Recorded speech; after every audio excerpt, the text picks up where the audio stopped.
السلام علیکم ورحمۃ اللہ وبرکاتہ۔ فٹ پاتھ پر غبارے بیچتا احسن بہت ہی خوبصورت اور معصوم سا تھا۔ اس کی عمر ابھی صرف 7 سال تھی۔ اس کی ماں بیوہ عورت تھی اور اپنی عدت کے دن گزار رہی تھی۔ ایک روز رات کے 11 بج گئے مگر احسن واپس نہ آیا۔ شمیم نے چادر اوڑھ کر فٹ پاتھ اور نزدیکی جگہ بھی چھان لی مگر احسن کا کچھ پتہ نہ چلا۔ وہ ہر راہگیر سے اپنے بچے کا پوچھ رہی تھی۔ 2 دن بعد اس کو کسی نے بتایا کہ کچرا کنڈی پر کوئی بچہ۔ میرا نام شمیم ہے، میں ایک غریب عورت تھی۔ میرے ماں باپ بھی غریب تھے۔ ہم لوگ ایک چھوٹے سے گاؤں میں رہتے تھے جہاں نہ پکی سڑکیں تھیں، نہ صاف پانی، نہ کوئی بڑا ہسپتال، نہ کوئی سکول تھا۔ ہم مٹی سے بنے ایک چھوٹے سے گھر میں رہتے تھے جہاں بارش بھی چھت ٹپکتی اور سردیوں میں دیواریں یخ بستہ ہو جایا کرتی تھی۔ میرا بچپن محرومیوں میں گزرا۔ کبھی کسی کے پرانے کپڑے پہن کر سکول چلی گئی تو کبھی بھوکے پیٹ سو گئی۔ جب جوان ہوئی تو ماں باپ نے بڑی مشکلوں سے میری شادی ایک مزدور سے کر دی۔ وہ خود بھی کسی دہاڑی پر کام کرتا تھا، کبھی مزدوری ملتی کبھی نہیں، لیکن وہ اچھا انسان تھا۔ اس نے کبھی مجھے مارا نہیں، کبھی برا سلوک نہیں کیا، بلکہ جو تھوڑا بہت کما کر لاتا وہ میرے ہاتھ پر رکھ دیتا تھا۔ میں اس سے خوش تھی کیونکہ مجھے دولت نہیں، عزت اور محبت کی تلاش تھی۔ ہم دونوں ہنسی خوشی زندگی گزار رہے تھے۔ جب ہمارا پہلا بیٹا پیدا ہوا تو خوشی کا کوئی ٹھکانہ نہ رہا۔ میں نے اسے گود میں لیا تو محسوس ہوا جیسے دنیا کی سب سے قیمتی چیز میرے ہاتھ میں ہے۔ ہم دونوں اپنے بیٹے سے بہت محبت کرتے تھے۔ وہ دن رات ہماری آنکھوں کا تارا بنا رہتا۔ میں صبح و شام اس کا خیال رکھتی، اسے نہلاتی دہلاتی، اسے اچھے کپڑے پہناتی، اگرچہ وہ کپڑے نئی نہیں ہوتے تھے لیکن میں انہیں دھو کر استری کر کے صاف ستھرے رکھتی تھی۔ میرے شوہر کا پیار بھی دن بدن بڑھتا چلا جا رہا تھا۔ ہم چھوٹے چھوٹے خواب دیکھنے لگے۔ ہم نے سوچا کہ ہم تھوڑا تھوڑا بچت کریں گے اور اپنے بچے کو پڑھائیں گے لکھائیں گے تاکہ وہ ہم سے بہتر زندگی گزار سکے۔ ابھی ہم ان خوابوں کو ترتیب دے ہی رہے تھے کہ مجھے دوبارہ امید ہو گئی۔ میں بہت زیادہ خوش تھی۔ میرے شوہر نے بھی خوشی کا اظہار کیا، لیکن کچھ دنوں بعد میری طبیعت بگڑنے لگی۔ مجھے چکر آنے لگے، کمزوری محسوس ہونے لگی۔ دن بدن میرا جسم ٹوٹتا چلا گیا۔ میں بستر سے اٹھ نہیں پاتی تھی۔ ایسے میں میرے شوہر نے میری دیکھ بھال کا بہت خیال رکھا۔ وہ میرے لیے پھل فروٹ لاتا، دوائی لاتا، خود کھاتا، کھانا پکاتا، برتن دھوتا اور بیٹے کا بھی خاص خیال رکھتا۔ لیکن غربت ہماری خوشیوں میں زہر گھول رہی تھی۔ میرے بیٹے کا نام احسن رکھا گیا۔ وہ بہت ہی خوبصورت پیدا ہوا، جیسے کسی فرشتے کی صورت ہو۔ اس کا چہرہ دودھ کی طرح سفید تھا، بڑی بڑی آنکھیں تھیں اور کھڑی ناک تھی۔ لوگ اسے دیکھتے تو حیران رہ جاتے۔ اکثر عورتیں میرے پاس آتی اور کہتی، شمیم تم تو اتنی خوبصورت نہیں ہو، نہ تمہارا شوہر خاص شکل و صورت کا مالک ہے، پھر یہ بچہ کس پر گیا ہے؟ کہیں یہ کسی اور کا تو نہیں؟ کچھ لوگوں کی باتیں میرے دل کو چیر کر رکھ دیتی۔ میں تو ایسی عورت ہرگز نہیں تھی۔ میں نے ہمیشہ اپنے شوہر سے وفاداری سے ساتھ دیا، لیکن لوگ تو بس باتیں بنانے والے ہوتے ہیں۔ ان کا کام ہی دوسروں کی زندگیوں میں زہر گھولنا۔ وہ میری ممتا کو بھی مشکوک بنا رہے تھے، لیکن میں اپنے بیٹے کی خاطر دیکھتی اور سب کچھ بھول جاتی۔ اس کی معصوم مسکراہٹ میرے زخموں پر مرہم رکھ دیتی تھی۔ میں نے تہیہ کر لیا تھا کہ میں احسن کو پڑھاؤں گی، لکھاؤں گی، اسے اس معاشرے میں وہ مقام دوں گی جہاں لوگ اسے سلام کریں۔ لیکن قسمت کو کچھ اور ہی منظور تھا۔ ایک دن جب میرا شوہر کام پر چلا گیا تو واپس نہ آیا۔ شام ہو گئی اور رات ہو گئی مگر وہ گھر نہ پہنچا۔ میں ہر رات تکتی رہ گئی لیکن وہ نہیں آیا۔ دوسرے دن اس کی لاش ملی۔ ایک عمارت کی تعمیر کے دوران وہ گر کر دم توڑ گیا تھا۔ میری دنیا اندھیر ہو گئی۔ میں نے خود کو سنبھالنے کی کوشش کی لیکن اندر سے ٹوٹ چکی تھی۔ اس دن کے بعد میرا ہنسنا بند ہو گیا۔ میں اپنے بیٹوں کو دیکھتی اور رو پڑتی۔ مجھے سمجھ نہیں آ رہا تھا کہ اب کیا کروں، کس سے مدد مانگوں، کہاں جاؤں۔ میری عدت شروع ہو گئی اور میں چار دیواری میں قید ہو کر رہ گئی۔ میری ساس سسر پہلے ہی فوت ہو چکے تھے اور میرا کوئی بھائی بھی نہیں تھا۔ میرے شوہر کا کوئی رشتہ دار ایسا نہ تھا جو ہماری مدد کرتا۔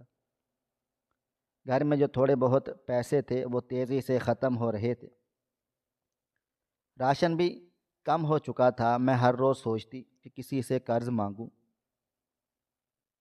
لیکن پھر عزت کا خیال آتا اور خاموش ہو جاتی۔ ایک دن میرے بیٹے احسن نے میرے پاس آ کر کہا، اماں میں نے ایک فیصلہ کیا ہے۔ میرا ایک دوست ہے جو بڑے روڈ پر غبارے بیچتا ہے، وہ مجھے کہہ رہا تھا اگر میں 1500 روپے کے غبارے خریدوں تو وہ غبارے 2200 سے 2500 تک کے بکتے ہیں۔ ایک ہفتے میں تھوڑے بہت پیسے آ جائیں گے، ہم کچھ راشن تو لا سکیں گے، اور پھر میں روز کا کچھ نہ کچھ کماتا رہوں گا۔ میں نے اس کی طرف دیکھا تو میری آنکھیں بھر آئیں۔ ابھی اس کی عمر ہی کیا تھی، ابھی تو اسے سکول جانا تھا، ابھی تو اسے کھلونے کھیلنے تھے، لیکن وہ اپنی باپ کی جگہ لینے کو تیار تھا۔ میں سوچ میں پڑ گئی۔ ایک طرف میری ممتا تھی جو اسے بچانا چاہتی تھی، اور دوسری طرف میری مجبوری تھی جو اسے دھکیل رہی تھی کہ وہ بازاروں میں جا کر لوگوں کے بچوں کو خوش کریں تاکہ اپنا پیٹ بھر سکے۔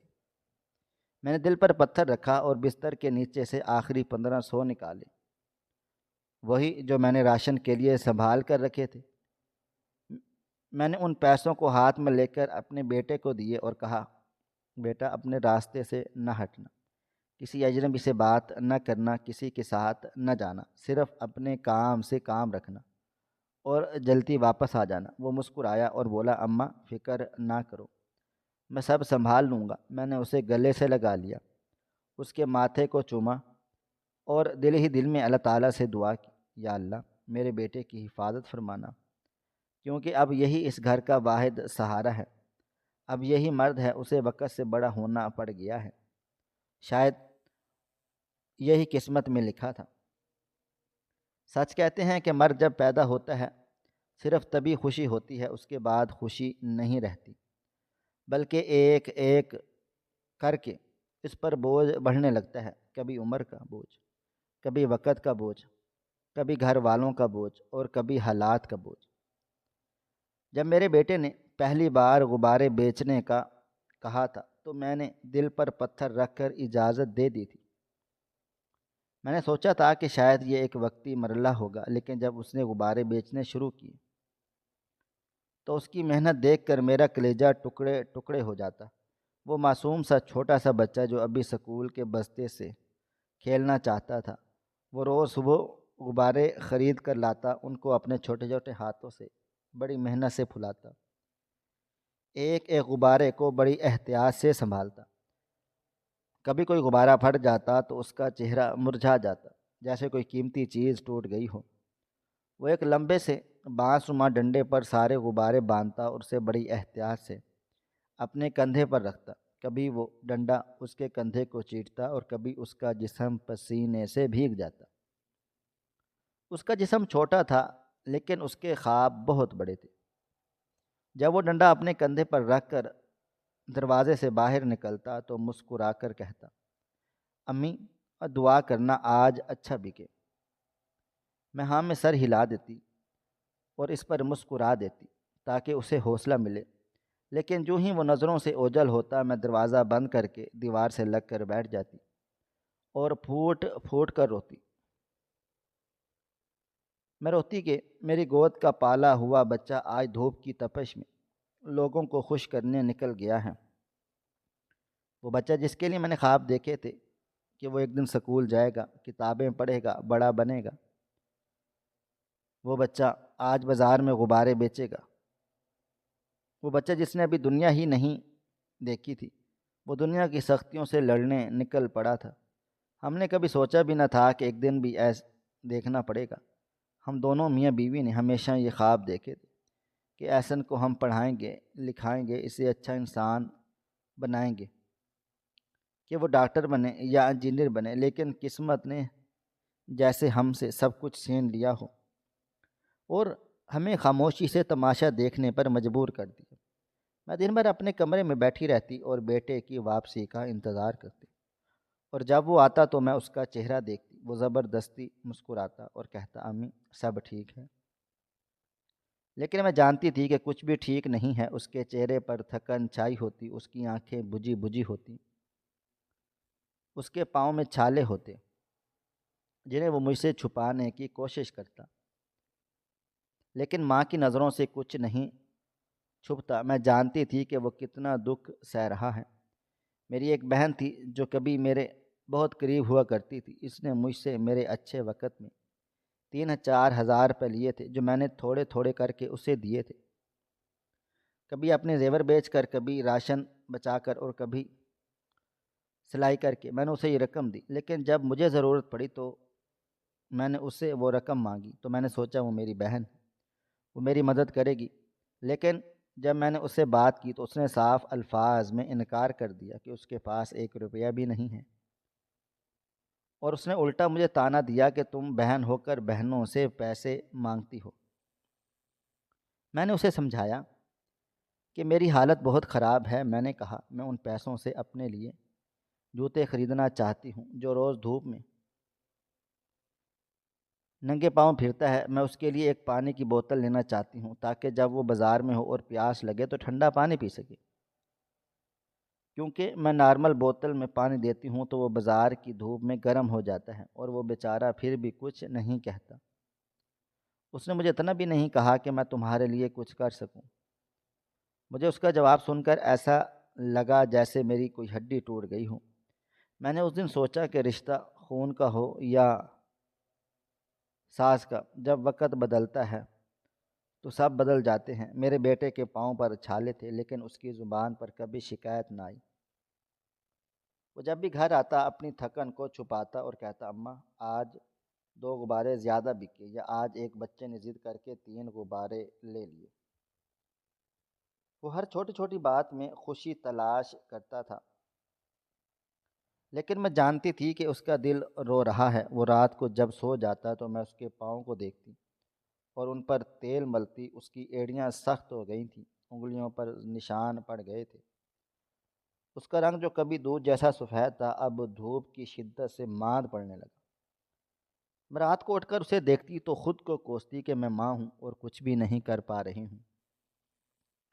مجھے بار بار اپنے شوہر کی یاد آتی جو اگر زندہ ہوتا تو شاید ہمارا بیٹا یوں سڑکوں پر نہ ہوتا، شاید وہ خود کوئی کام کر لیتا، شاید میں عدت میں نہ ہوتی تو کچھ کر پاتی۔ لیکن میں مجبور تھی، اور مجبور ماں سے زیادہ کوئی نہیں ٹوٹتا۔ میں ہر دن اللہ سے دعا کرتی تھی یا اللہ میرا بیٹا محفوظ رہے، اسے کوئی نقصان نہ پہنچے۔ میں عدت میں تھی، اس دوران نہ کسی کے گھر جا سکتی تھی نہ کام کر سکتی تھی، لیکن میں نے دل میں ایک فیصلہ کر لیا تھا کہ جیسے ہی عدت مکمل ہوگی میں لوگوں کے گھروں میں برتن دھوؤں گی، فرش صاف کروں گی، جھاڑو دوں گی، کام کے لیے کبھی انکار نہیں کروں گی۔ لیکن اپنے بیٹے کو اب مزید بازار نہیں بھیجوں گی۔ وہ چھوٹا سا بچہ جو لوگوں کے چہروں پر مسکراہٹیں بانٹنے جاتا تھا خود اندر سے ٹوٹتا جا رہا تھا۔ میں اسے ٹوٹنے نہیں دوں گی، میں اسے سکول بھیجوں گی، میں اسے وہ عزت دوں گی جو ہر ماں اپنے بیٹے کے لیے چاہتی ہے۔ وہ خواب جو اس کے باپ نے دیکھے تھے وہ خواب میں نے پورے کر کے دکھاؤں گی، کیونکہ اب میرے لیے زندگی کا مقصد صرف یہی رہ گیا تھا کہ میرا بیٹا اس گندگی سے نکلے اور عزت کے ساتھ جیے، وہ چھالوں سے آزاد ہو جائے، وہ تھکن سے بچ جائے، اور دھوپ میں جلنے کی بجائے کتابوں میں مصروف ہو جائے۔ اور ایک دن مجھے کہے اماں کہ ہم اب غریب نہیں رہے۔ ایک دن وہ صبح صبح بہت خوش لگ رہا تھا، اس کے چہرے پر ایک ایسی چمک تھی جو کئی دنوں بعد میں نے دیکھی۔ اس نے جلدی سے منہ دھویا، پھر اپنی چھوٹی سی شلوار قمیض پہنی اور غباروں کے ڈنڈے کو ترتیب دینا شروع کر دیا۔ میں نے اسے حیرت سے دیکھ رہی تھی کہ آج کیا بات ہے جو یہ اتنی خوشی خوشی تیاری کر رہا ہے۔ میں نے آہستہ سے پوچھا کہ کیا ہوا احسن، آج بڑے خوش لگ رہے ہو۔ اس نے ایک دم میری طرف مڑ کر کہا اماں خوش ہونے کی بات ہی ہے، آپ کو پتہ ہے مجھے ایک سکول کے باہر کھڑے ہونے کی اجازت مل گئی ہے۔ وہ بولا کہ میں نے وہاں کے چوکیدار سے بات کی ہے، اس نے اجازت دے دی ہے کہ میں اسکول کے باہر کھڑا ہو کر غبارے بیچ سکتا ہوں۔ میں نے حیرت سے پوچھا کہ کون سا سکول؟ تو اس نے جوش میں آ کر سکول کا پتہ بتایا اور کہا کہ وہ علاقے کا کافی بڑا ہے، بچے بھی کافی آتے ہیں، وہاں غبارے اچھے بکا کریں گے۔ اس نے بتایا کہ وہاں پر جو بچے چھٹی کے وقت نکلتے ہیں وہ چیزیں خریدنے میں دلچسپی رکھتے ہیں، اور مجھے امید ہے کہ آج کے دن کا فائدہ پچھلے کئی دنوں سے زیادہ ہوگا۔ میں نے اندر ہی اندر ایک عجیب سا احساس محسوس کیا۔ ایک طرف خوشی تھی کہ شاید آج سے تھوڑی زیادہ کمائی ہو جائے گی، اور دوسری طرف دکھ تھا کہ ایک ننھا سا بچہ جو سکول کے اندر بیٹھنے کے قابل ہے وہ سکول کے باہر محنت کرنے جا رہا ہے۔ وہ چھوٹا سا بچہ جو حساب کتاب کی کتابیں پڑھنے کے قابل ہے، وہ بازار کے نفع نقصان کے حساب میں الجھ گیا ہے۔ میں نے اسے پیار سے گلے سے لگا لیا، اس کا ماتھا چوما اور کہا کہ اپنا خیال رکھنا، کسی اجنبی سے بات نہ کرنا، کوئی مسئلہ ہو تو واپس آ جانا۔ اس نے مسکرا کر سر ہلا دیا اور کہا، اماں دعا کرنا کہ آج کا دن اچھا گزر جائے۔ میں نے اندر ہی اندر اللہ تعالیٰ سے دعا مانگی اور اسے دروازے تک چھوڑا۔ وہ چلا گیا، میں اس کے پیچھے دیر تک دیکھتی رہ گئی، پھر جا کر چولہا جلایا تاکہ ناشتہ تیار کروں، لیکن دل وہیں کسی اور طرف لگا ہوا تھا۔ وقت گزرتا چلا گیا، دوپہر آئی، پھر شام ہوئی، مغرب کے وقت بھی وہ نہ آیا۔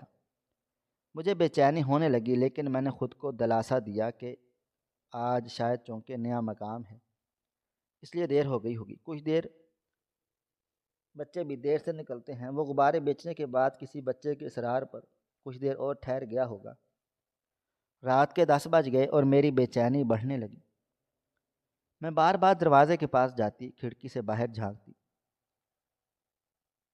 سن گلی میں کسی کو آہٹ کی سننے کی کوشش کرتی، سن گلی میں کبھی صحن میں جا کر نظریں دوڑاتی، اور جب ہر طرف خاموشی ہی خاموشی دیکھتی تو دل جیسے لرزنے لگتا۔ مجھے یاد آیا کہ اس کے پاس نہ تو کوئی موبائل فون تھا اور نہ میرے پاس کوئی ایسا ذریعہ جس سے میں اس سے رابطہ کر سکتی۔ بس اس نے جو سکول کا پتہ بتا دیا تھا وہی میرے ذہن میں تھا، اور وہ بھی اتنا واضح نہیں تھا، لیکن میں نے سوچ لیا کہ کچھ نہ کچھ تو کرنا ہوگا۔ عدت میں تھی، لیکن ماں کا دل، ماں کا دکھ اور ماں کی بے چینی کسی حد کی محتاج نہیں ہوتی۔ میں نے برقع سر پر پہنا، دوپٹہ لیا اور دعائیں پڑھتی ہوئی باہر نکل گئی۔ رات کے 11 بج چکے تھے، گلی سنسان تھی، ہر دروازہ بند تھا، لیکن میں اپنے بیٹے کی تلاش میں نکل چکی تھی۔ میں اس علاقے میں پہنچی جہاں اس نے بتایا تھا۔ میں نے ہر طرف نظریں دوڑائیں، ہر درخت کے پیچھے، ہر نکڑ پر، ہر گلی، ہر موڑ پر دیکھا، لیکن کوئی نشان نہ ملا۔ سکول بند تھا، اس کے گیٹ پر ایک پرانا سا تالا تھا۔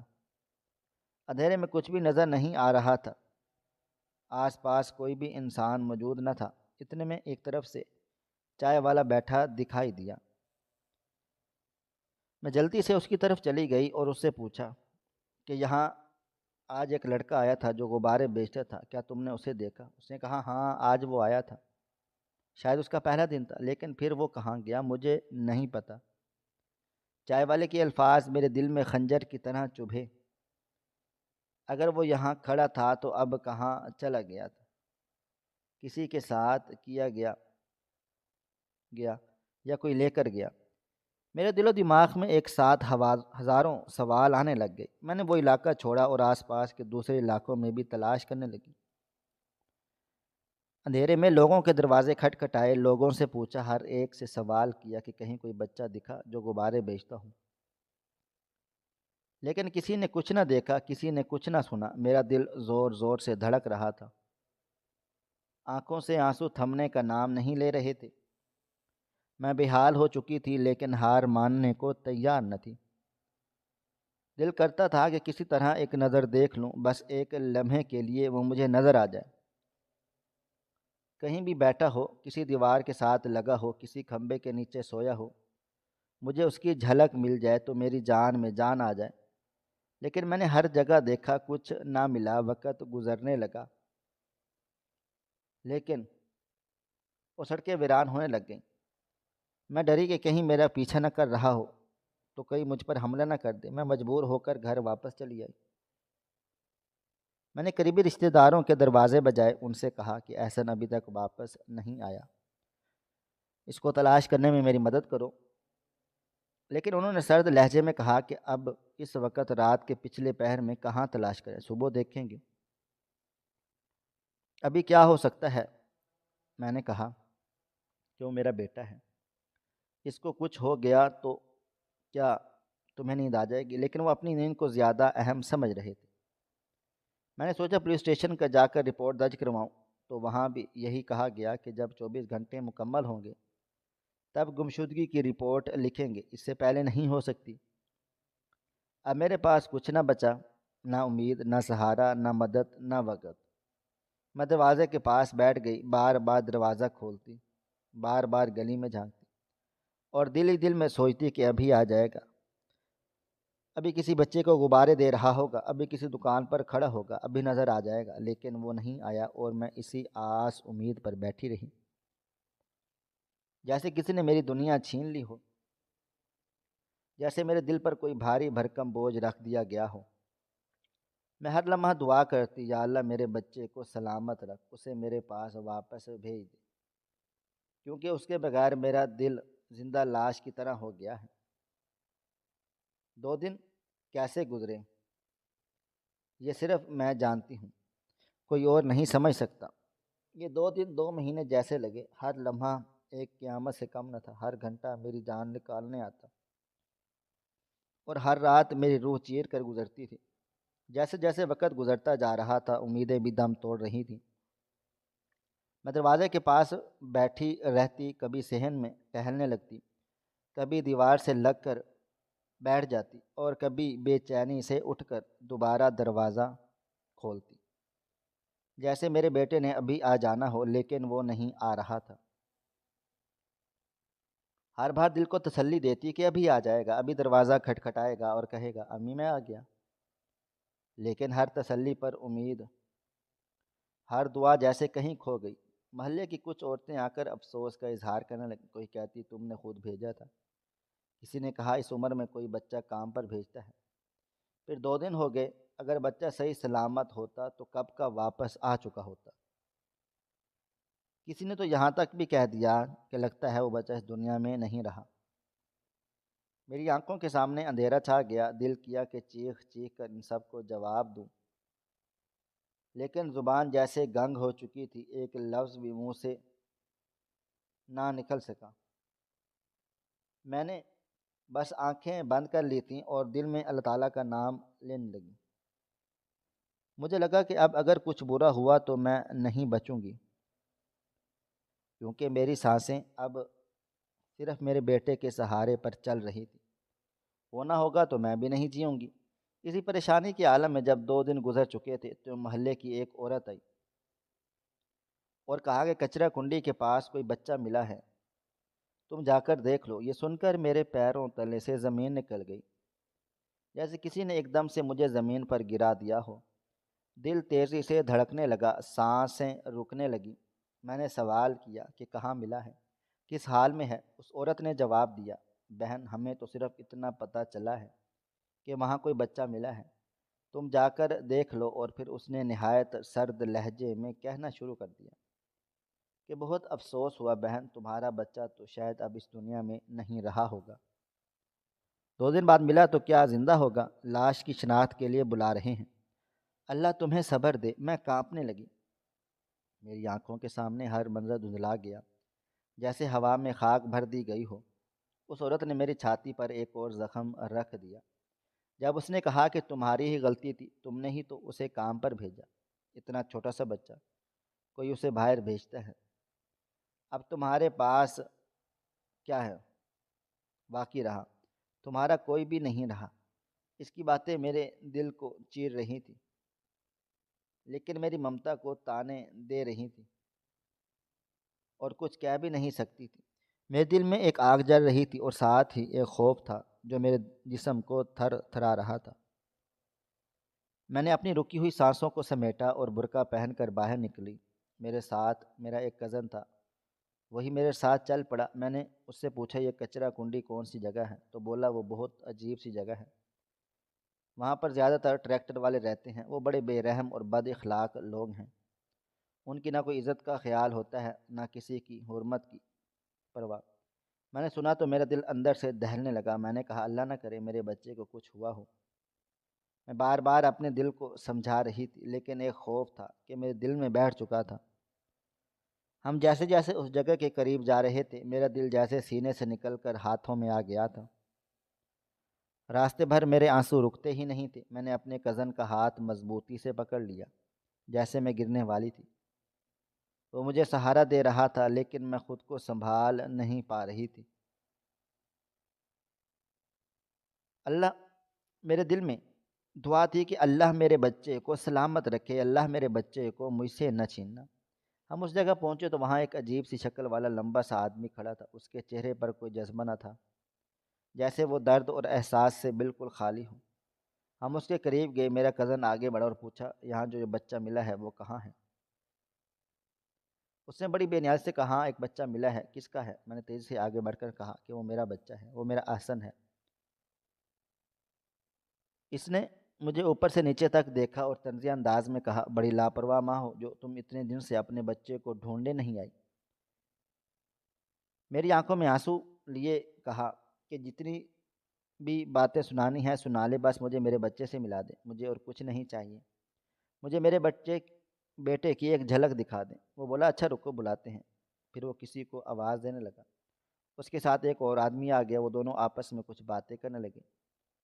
میں کھڑی کھڑی کانپ رہی تھی، جیسے میری ٹانگوں میں سکت نہ رہی ہو، میرا سانس اوپر نیچے ہو رہا تھا، دل میں بے شمار خیالات آ رہے تھے۔ کیا وہ میرا بیٹا ہے؟ کیا وہ زندہ ہے؟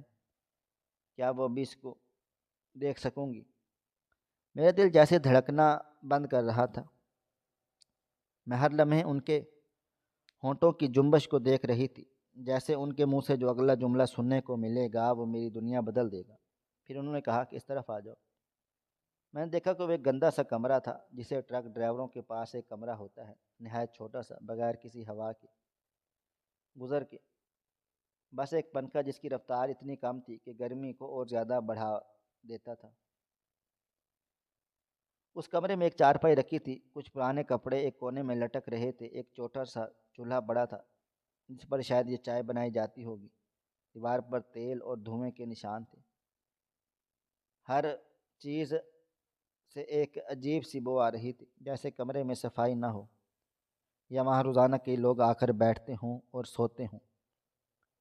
ایک کونے میں کچھ خالی بوتلیں اور پلاسٹک کے گلاس پڑے تھے۔ ان سب چیزوں کو دیکھ کر میرا دل کانپنے لگا۔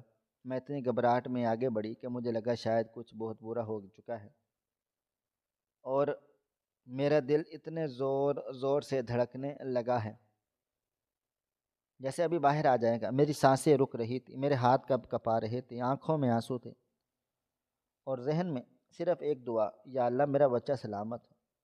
میں پاگلوں کی طرح چارپائی کی طرف بڑھی، جیسے صدیوں بعد اپنے دل کے ٹکڑے سے ملنے جا رہی ہوں۔ وہاں میرا بیٹا لیٹا ہوا تھا، اس کی آنکھیں بند تھیں، اس کا چہرہ دھوپ سے جلا ہوا تھا، رنگ سیاہی مائل ہو چکا، ہونٹ خشک تھے اور ماتھے پر پسینے کی تہ جمی تھی۔ میں جیسے ہی قریب پہنچی تو میرا دل دہل گیا، مجھے لگا جیسے شاید وہ سانس نہیں لے رہا، شاید کچھ ایسا ہو گیا ہے جو میں کبھی سوچ بھی نہیں سکتی۔ میں پھوٹ پھوٹ کر رونے لگی، میرے آنسو اس کے چہرے پر گرنے لگے۔ میں نے اپنے دونوں بازو اس کے گرد لپیٹ لیے اور اسے زور سے سینے سے لگا لیا، جیسے میں اپنی جان واپس لے رہی ہوں، اور اس لمحے مجھے محسوس ہوا کہ وہ ہلکا سا سانس لے رہا ہے۔ وہ لمحہ میری زندگی کا سب سے بڑا لمحہ تھا، وہ لمحہ جس نے میری سانسوں کو واپس لوٹا دیا۔ میری چیخ نکلی، میں نے کہا میرا بیٹا زندہ ہے۔ میں اسے سینے سے لگائے چیخنے لگ گئی، میرا بیٹا زندہ ہے، میرا اللہ تیرا شکر ہے۔ اس وقت وہی لمبے قد والا آدمی جو باہر کھڑا تھا وہ اندر آیا، اس نے کہا جی باجی بالکل بچہ زندہ ہے، فکر نہ کریں، بس گرمی میں کھڑے ہو کر غبارے بیچ رہا تھا، تھک گیا اور بے ہوش ہو گیا۔ جب ہمیں ملا تو ہم فوراً ڈاکٹر کے پاس لے گئے۔ ڈاکٹر نے کہا اس کو شدید پانی کی کمی ہو گئی ہے اور اس کا جسم بہت تھک چکا ہے۔ ہم اسے وہیں ہسپتال لے گئے، اس وقت ہوش میں نہیں آ رہا تھا۔ تو ہم کیسے معلوم کرتے کہ یہ کس کا بچہ ہے یا کہاں سے آیا ہے؟ کوئی شناخت بھی تو نہیں تھی۔ لیکن ابھی تھوڑی دیر پہلے جب ہوش میں آیا تو آپ کا نام لیا اور بتایا کہ آپ کہاں رہتی ہیں۔ اسی وقت ہم نے محلے کے ایک لڑکے کو بھیجا کہ آپ کو بلا لائے، اور اب دوبارہ سو گیا ہے۔ لیکن اب بالکل ٹھیک ہے، تھوڑا کمزور ہو گیا ہے، کچھ دن آرام کرے گا تو ٹھیک ہو جائے گا۔ میں نے اپنے احسن کو گلے سے لگایا، اس کی سانسیں محسوس کیں، اس کے چہرے پر ہاتھ پھیرا، اس کی پیشانی کو چوما، اور بے اختیار میری آنکھوں سے خوشی کے آنسو بہنے لگے۔ میرے احسن نے جیسے ہی آنکھیں کھولیں وہ فوراً میرے گلے لگ گیا۔ اس نے روتے ہوئے کہا، امی میں بہت ڈر گیا تھا، مجھے بہت پیاس لگی تھی۔ میں نے کہا، بیٹا اب کچھ نہیں ہوگا، میں تجھے کہیں بھی نہیں بھیجوں گی، تو میرے پاس رہے گا، میں اب تجھے ایک لمحے کے لیے بھی نظروں سے دور نہیں ہونے دوں گی۔ اسی دوران وہ آدمی جو ہمیں وہاں لایا تھا کہنے لگا، باجی لوگ ہمارے بارے میں طرح طرح کی باتیں کرتے ہیں، ہم پہ الزامات لگاتے ہیں، ہمیں برا سمجھتے ہیں، پر ہم اتنے برے بھی نہیں ہیں، ہم بھی بال بچوں والے لوگ ہیں، ہم بھی کسی کی ماں بہن کی عزت کرتے ہیں، اور یہ بات ضرور ہے کہ ہر جگہ اچھے برے لوگ ہوتے ہیں، اور آپ کو شاید برے لوگوں کا خوف تھا، لیکن ہم نے آپ کے بیٹے کے ساتھ کچھ برا نہیں کیا، بلکہ اس کی حفاظت کی، ڈاکٹر کے پاس لے گئے اور اسے دوا دلائی، اسے صاف جگہ پر سلایا اور کھانا دیا۔ ہم نے اسے اس لیے نہیں چھپایا کہ ہمیں کچھ فائدہ ہو، ہم بس اس کے ہوش میں آنے کا انتظار کر رہے تھے۔ احسن نے بھی کہا کہ ان انکل نے میری بہت مدد کی ہے، مجھے پانی پلایا، مجھے ڈاکٹر کے پاس لے کر گئے، میرے کپڑے دھوئے، مجھے کھانا کھلایا اور سونے کے لیے جگہ دی۔ وہ کہنے لگے، باجی آپ کے بیٹے کو دوبارہ اس طرح نہ بھیجیں، خاص طور پر اتنی گرمی میں۔ یہ بچے چھوٹے ہوتے ہیں، ان کے جسم میں اتنی دھوپ اور محنت برداشت نہیں کرتے۔ ہم آپ کی مدد کریں گے، ہم سب مل کے کچھ کریں گے، اور آج سے آپ ہماری بہن ہو۔ ہم سب نے فیصلہ کیا ہے کہ ہم آپ کے لیے کچھ رقم اکٹھی کریں گے تاکہ آپ کو دوبارہ کسی مشکل کا سامنا نہ ہو۔ پھر ان سب نے تھوڑے تھوڑے پیسے جمع کیے اور میرے ہاتھ میں رکھ دیے۔ یہ رقم میرے لیے صرف روپے پیسے نہیں تھے، یہ میرے لیے امید کا پیغام تھی۔ میں نے ان پیسوں سے اپنے ہی گھر میں ایک کمرے میں چھوٹی سی پرچون کی دکان کھول لی۔ دکان میں چاول، دالیں، گھی، تیل، بسکٹ، ٹافیاں، گولیاں اور بچوں کے کھلونے رکھ لیے۔ دکان چھوٹی تھی مگر میرے لیے بہت بڑی نعمت تھی، کیونکہ اب میرا بیٹا میری آنکھوں کے سامنے رہتا تھا، وہ وہیں بیٹھتا، دکان پر بیٹھ کر ہوم ورک بھی کرتا، اور جب گاہک آتا تو سامان دیتا۔ میں نے اپنے گھر کا ایک دروازہ دکان کی طرف کھول دیا تاکہ مجھے ہر وقت میرے بیٹے کی موجودگی کا احساس رہے اور میں کبھی اس سے دور نہ رہوں۔ دھیرے دھیرے ہمارے گھر کا خرچ بھی چلنے لگا، لوگ محلے کے بچے یہاں آ کر چیزیں خریدنے لگے، کوئی ٹافی لیتا، کوئی دودھ تو کوئی چاول یا دال، کچھ عورتیں ادھار پر بھی لینے لگی، اور میں نے کسی کو انکار نہیں کرتی تھی، کیونکہ مجھے یاد تھا کہ میرے بیٹے کے ساتھ کسی نے بھلا کیا تھا، تو اب میں بھی کسی کی مدد کرنا چاہتی تھی۔ مجھے میرے بیٹے کا بچ جانا زندگی کی سب سے بڑی دولت لگتا تھا۔ میرے ساتھ جو کچھ ہوا وہ میرے لیے ایک بڑا جھٹکا تھا، ایسا جھٹکا جو شاید پوری زندگی میرے اندر گونجتا رہے گا۔ اگر میرا بیٹا مجھے واپس نہ ملتا، اگر وہ کسی اور کی نیت کا شکار ہو جاتا، یا سڑک پر پڑا رہتا، یا کسی ہسپتال میں اپنی ماں کو یاد کرتا رہتا اور میں نہ جا پاتی، تو میں خود کو کبھی معاف نہ کر پاتی۔ اگر وہ مجھ سے چھن جاتا تو میں زندہ نہ رہتی۔ لیکن میں جانتی ہوں کہ صرف میں ہی نہیں، ایسی بہت سی مائیں ہیں جن کے خواب ٹوٹے ہیں، جنہوں نے اپنی اولادوں کو کھو دیا ہے، اور ان کا وہ برا خواب کبھی ختم نہیں ہوا۔ وہ ہر روز اسی لمحے میں زندہ رہتی ہیں جب ان کا بچہ ان سے چھن گیا تھا۔ غربت ایک طرف صحیح، لیکن اپنی اولاد کی حفاظت ہمیں خود کرنی ہے، کیونکہ اس دنیا میں کوئی بھی دوسرا شخص ہماری اولاد کا محافظ نہیں بن سکتا۔ ہمیں خود اپنی جان سے بڑھ کر اپنی اولاد کا خیال رکھنا ہوگا، تاکہ ہم خود کو کبھی بھی ملامت نہ کریں اور ہماری اولاد کبھی کسی کی مصیبت کا شکار نہ ہو۔ دنیا میں اچھے برے لوگ، ہر طرح کے لوگ موجود ہوتے ہیں، لیکن ہر ماں کے لیے اس کی اولاد سب سے قیمتی ہوتی ہے، اور اس کی حفاظت صرف ماں ہی کر سکتی ہے۔ اور یہ سچ ہے کہ اگر ہم خود اپنے بچوں کا ساتھ نہ دیں تو پھر شاید کوئی اور ان کا ہاتھ تھامنے نہ آئے۔ ہماری آج کی یہ کہانی آپ کو کیسی لگی؟ کمنٹ باکس میں اپنی رائے کا اظہار ضرور کریں، اور ہمارے چینل کو سبسکرائب ضرور کر لیں۔ شکریہ، اللہ حافظ۔